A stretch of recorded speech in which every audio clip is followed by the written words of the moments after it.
I am Daniel Lucas, and welcome to Book 101. Book 101 is all about the books that I read for the last 40 years. And today I have my special guest. She is daughter of the book Alice in Condoland, no other than Miss Liz Bieler.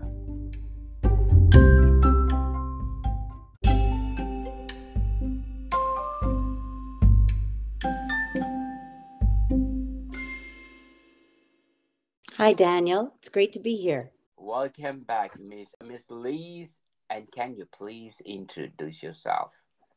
Sure. I am a fairly new author. I spent a career, well, several careers. I started out in business and financial services marketing, and then I moved to my creative side and I began voice acting and singing, mostly jazz and standards. And then at the beginning of the pandemic, performing wasn't really an option. And I turned to something on my bucket list, which is writing. And my first book is Alice in Condoland, and I've been writing ever since. Well, congratulations, Miss Liz. Talk about your debut. Is it your debut book, right? It is, yes.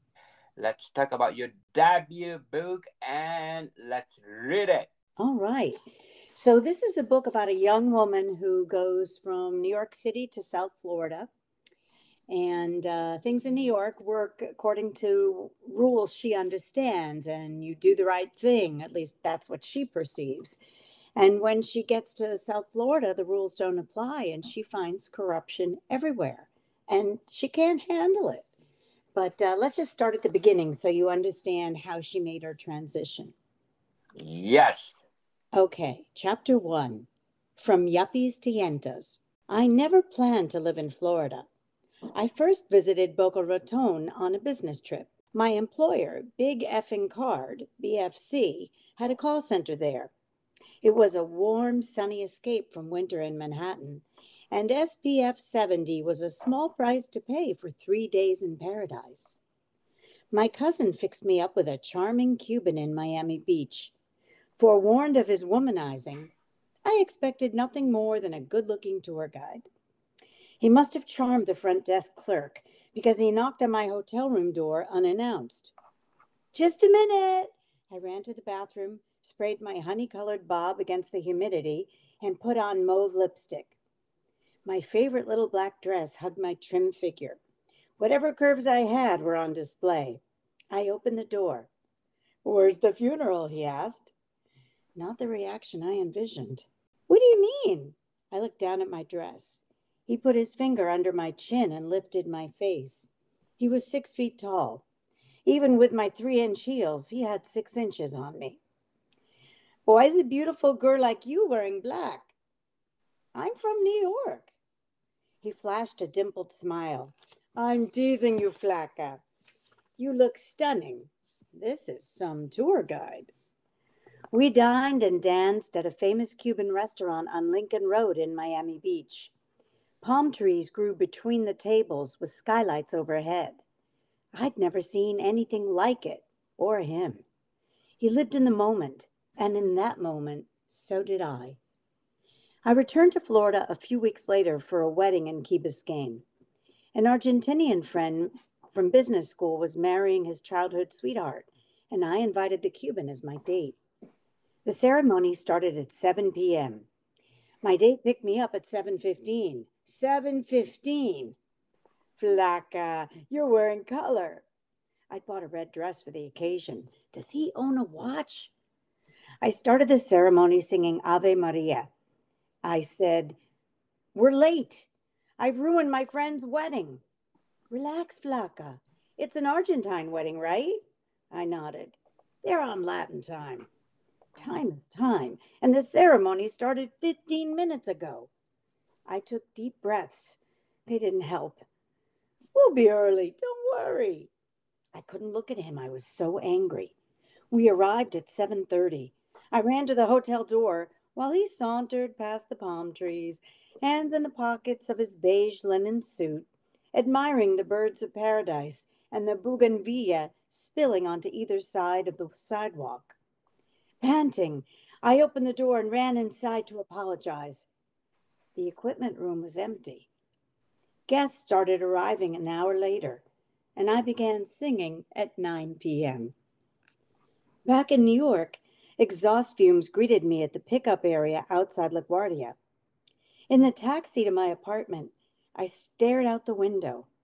The weather, the buildings, everything was dull and gray.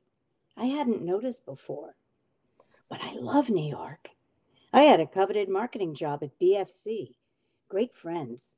Still, I worked long hours, and my yearly raise barely covered the increase for my one-bedroom rent-stabilized apartment on the Upper West Side. I couldn't imagine ever being able to afford something bigger. I'd just turned 28 and wasn't meeting anyone. I was in a rut. The next morning, on my way to work, I hit gridlock in Midtown. I jumped out of the cab at Times Square and ran towards 6th Avenue, just as a drizzle turned into a downpour. Weaving through the crowded sidewalk, I dodged an umbrella aimed straight at my head. I was cold, wet, and miserable when it dawned on me. I needed a change. Color and warmth. Sunshine. I saw myself dancing in the Cuban restaurant, singing at the wedding, wearing a red dress. I was ready to live in the moment. Florida. But I couldn't just up and move. Could I? I'm not seeing anyone. My landlord would love to end my lease and jack up the rent. But I'd need a job. I was 29 when my transfer finally came through. I moved to South Florida as one of BFC's directors covering Latin America. At first, I rented an apartment on the beach. I bought my first car, a hardtop convertible. No more subway for me. When black mold seeped out of the walls of my apartment, I complained to management, who sent a maintenance guy to inspect. Mold? I don't think that's mold. Have you tried cleaning it? A lady down the hall was in the hospital with a lung problem. When her dog got sick, I knew I had to get out of there. There was no point arguing with the building. 2 months before my 30th birthday, I paid off the remainder of my lease and bought my first home, a condominium.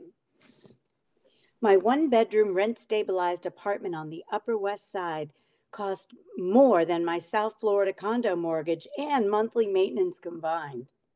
I bought a 2-bedroom apartment with a balcony overlooking the Intracoastal Waterway in a place called Condoland. It had 4 closets, an in-unit washer and dryer, floor-to-ceiling views, and a garbage disposal. Unbelievable! I moved on a Friday. My parents flew down from Newton, Massachusetts to help. I still don't understand why you want to live here, said my mom. This is where alta cacas go to die. No, it's not, I said. It's changed. It's full of young people. She got to what was really bothering her. You're so far from us. Her face grew somber. What if we have an emergency? Being an only child was a blessing and a curse. I had my parents' undivided attention. My mom was 65 and my dad was 72. He'd had bypass surgery, but they were both still strong and independent. My dad turned to her. Look, it's a 4-hour drive from Newton to New York and a 3-hour flight to South Florida. She'll actually be closer. My mom pursed her lips. My dad grabbed my hands. The most important thing to me, to us, is your happiness, Alice. Don't worry. I managed to smile, wiping my eyes, the same hazel green as his. He pulled some tissues from his shirt pocket and mumbled about allergies. Your mother and I will be just fine. His voice softened. You're only young once, Bubula. This is an adventure. I'm excited for you. By Saturday night, we'd unpacked all the big boxes and were ready to celebrate. As an owner in good standing, I had access to Condoland's clubhouse, replete with a movie theater, gym, spa, game room, swimming pool, basketball, and tennis courts. Its crown jewel was a residents-only restaurant. As we entered, The restaurant manager greeted me by name. Word of the new young girl had traveled fast. I was home. Saturday nights in the restaurant were festive. A wooden dance floor in the center of the room filled with diners moving to the sounds of a one-man band. Couples were swinging. When the band played Hava Nagila, dancers joined hands, weaving sideways in the traditional circle. That Saturday was lobster night. Seated in a cream leather booth in the upper section, perfect to see everyone and everything below, a group of widows attacked heaping plates of lobster. Their sequins and diamonds caught the light. One wore a white fur cape. This was June. Another wore 4-inch Jimmy Choo shoes, her feet dangling above the floor. Thick makeup covered their Botox, Restylane faces. My dad observed them attack their shellfish. "The ladies who lunch," he said, with an amused smirk. "They look like clowns," said my mom. "They don't have your skin, Diane," said my dad. Below this kosher crime in progress, and 2 tables over, Saul Rabinowitz was celebrating his 90th birthday. His wedding picture sat on an easel behind him, surrounded by balloons. Several of his shellfish-eating guests wore yarmulkes. When it came time to toast, they wished him to live bis 120. My dad beamed. I was happy he approved of my new environs. Did I just move to the Florida Catskills? The next morning, we ate breakfast on my balcony, watching boats and yachts go by on the Intracoastal. In the afternoon, we explored the property. Manicured walking paths with exotic flowers and palm trees encircled each of Condoland's 3 residential towers. There were water fountains everywhere. My favorite path ran alongside the Intracoastal, where unit owners moored their boats. It was so beautiful, I pinched myself to be sure I wasn't dreaming. The water, clear as glass, broke into waves, crashing against the seawall as a yacht the size of a cruise ship passed. My mom cringed as smaller boats followed, filled with teenagers blasting Latin pop music. "How inconsiderate," she said. "Maybe, but it beats honking horns and garbage trucks." My dad hooked her arm, leading us toward the clubhouse overlooking the Intracoastal. "Let's see the gym," he said. The gym was on the lower floor of the clubhouse. The lobby's floor-to-ceiling windows maximized spectacular views. The floors were marble. Our footsteps echoed as we walked toward the elevator. My mom frowned at the dated decor. I wasn't complaining. It was a huge step up from my pre-war New York building, where double locks and a basement laundry room were the only amenities. We walked past the restaurant to the movie theater. My mom ran childlike to the upper section, sinking into a plush chair. "I could get used to this," she said. We took the elevator to the gym. There was a room for fitness classes and mirrored walls, and an equipment room with outdated but functional machines and free weights. Use of the clubhouse facilities was included in my monthly maintenance. Outside, we passed people dining al fresco under large umbrellas. There was a lap pool around which deeply tanned, leather-skinned unit owners stunned in chaises. They looked like raisins. An attendant went from raisin to raisin, offering pitchers of water and lemonade. Another brought fresh towels. "Better they should offer sunblock," said my mom. "You could do laps here," said my dad. We followed a rock-lined path to the tennis courts behind the clubhouse. Even with sunglasses, the glare was blinding. How can anyone play in this heat?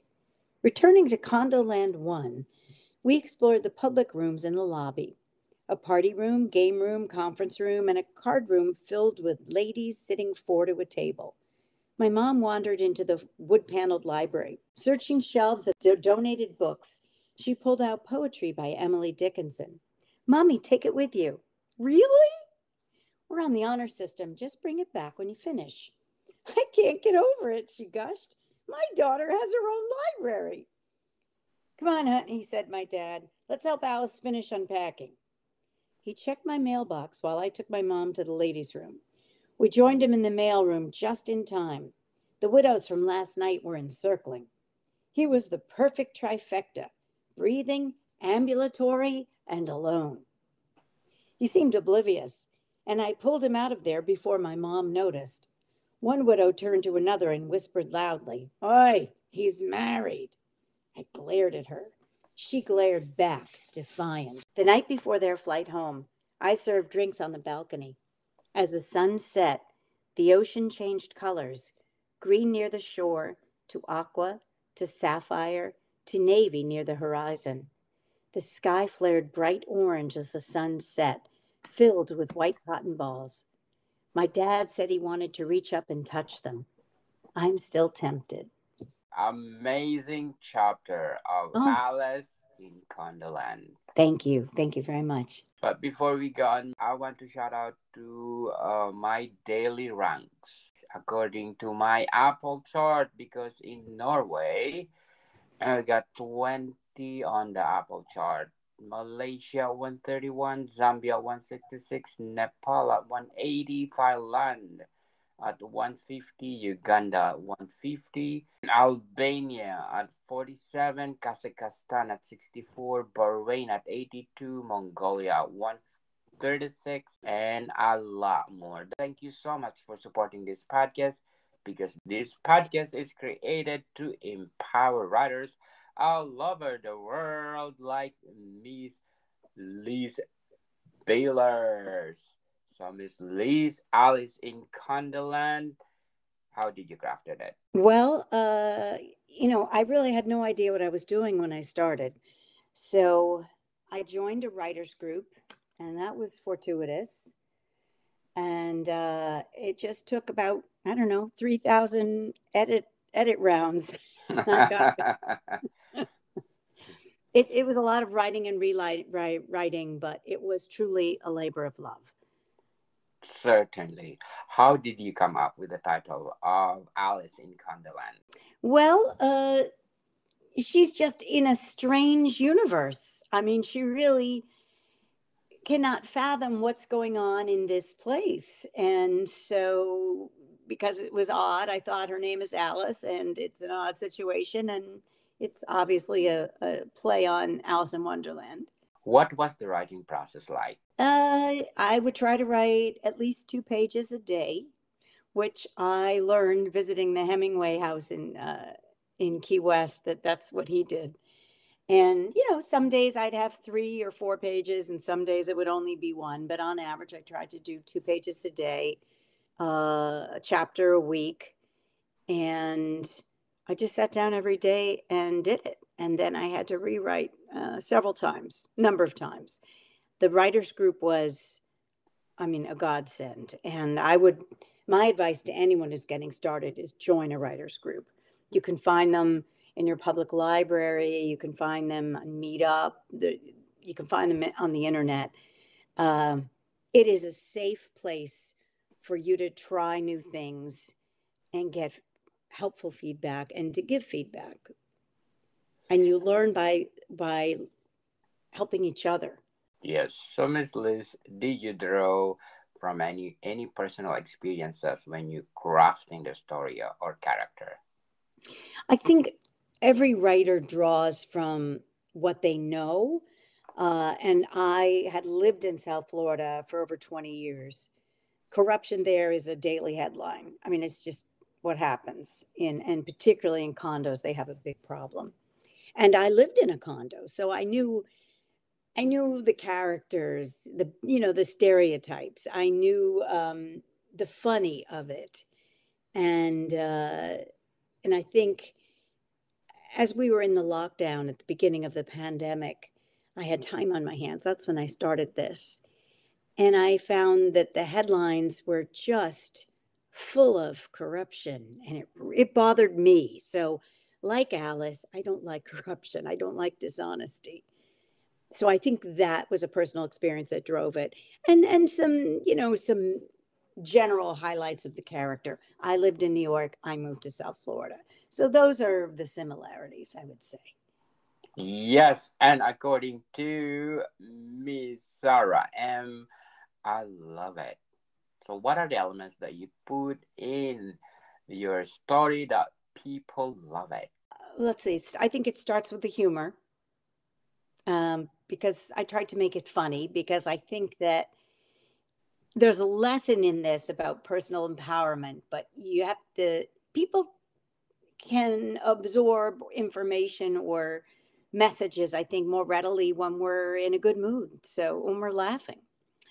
Uh, so that was an element of it. Another element for me was I disliked what I perceive as the demonization of the Latin community, of the immigrant Latins in this country. And the folks that I knew in South Florida were exiles. They were immigrants, meaning they had to flee their country for, reasons of corruption. So there's that theme again. And they were wonderful people, learned people, accomplished people. So I wanted to show that dimension of this very rich mosaic that is South Florida. Um, and the third thing is, I believe in the power of one. And I'm going to say something that's contradictory. But I believe that one person can start something. But there's an African proverb that really inspires me, which I think is the inspiration for my first two books. And that is, if you want to go fast, go alone. But if you want to go far, go together. Definitely interesting. Miss Lees, what do you hope readers will take away from your book after they finish reading it? I hope that they will be inspired to make a change in their own lives and their own communities. Uh, but the change comes through getting others who agree with you. You can't do it by yourself. Although you can start something. So that's the power of one, right? Yes. Uh, I hope that they will look at the people around them with, if their eyes aren't already open, with more expansive glances to try to understand people who are different from them. And I hope they will enjoy themselves because the book is funny. It's fun, fun, fun. Alice in Condoland. So, Miss Lees, can you share a memorable moment from your writing journey that had a significant impact on the book? I think hearing from an agent that I had to further develop my characters, and that made me go back and really look at the individuals in the story and really give them more of a backstory, develop who they were and what motivated them. How important was the research in creating the world or context of your book? It was important. I had to look up a lot of articles about condo fraud. But I also had, you know, I'd heard about it for so long, just living down there. But it was important, not uber important, but fairly important. Definitely. But before we go on, Miss Liz, I'm inviting you to listen to my other podcast, Food 101, our fourth season with Chef Alessandro, one of the best executive chefs in one of the five-star restaurant in downtown Toronto. And plus one more, our books are out, not only one, but 13 volumes, people. Food 101, Volume 1 Basics until 12 is only the books that you need how to create a delicious food. Available at Amazon and leading online bookstores worldwide. So, Miss Liz, how do you think your book stands out in its genre or category? Well, I think that's for others to say. But what I will tell you is I have heard from readers around the country that this is their story. So I hit upon some sort of a truth that there is, and I'm learning, there is a real problem of condo corruption in Hawaii, in Florida, in even in Massachusetts, in Oklahoma. This is a national problem and it needs more oversight. So there are people that connect to it because they've been through it. They're going through it and they're looking for a way to solve it. And I hope they they tell me they find inspiration in the story. So, Miss Liz, can you share one of the corruption that you put in the story? Sure. So the board comes uh, to the residents, to the unit owners, and tells them that they want to renovate the clubhouse. And this is one that I find other people in other states have also been through. And you know, it comes to after a very long construction period, they find out there were all kinds of things that were overlooked, and the board comes back after swearing up and down that this would be the budget and it would be locked in at a certain amount, that it had to double, that the budget doubled because there were things like termites or mold that they overlooked. They said they didn't know, but then in the story you see they did know, and so it's part of what starts to outrage the unit owners.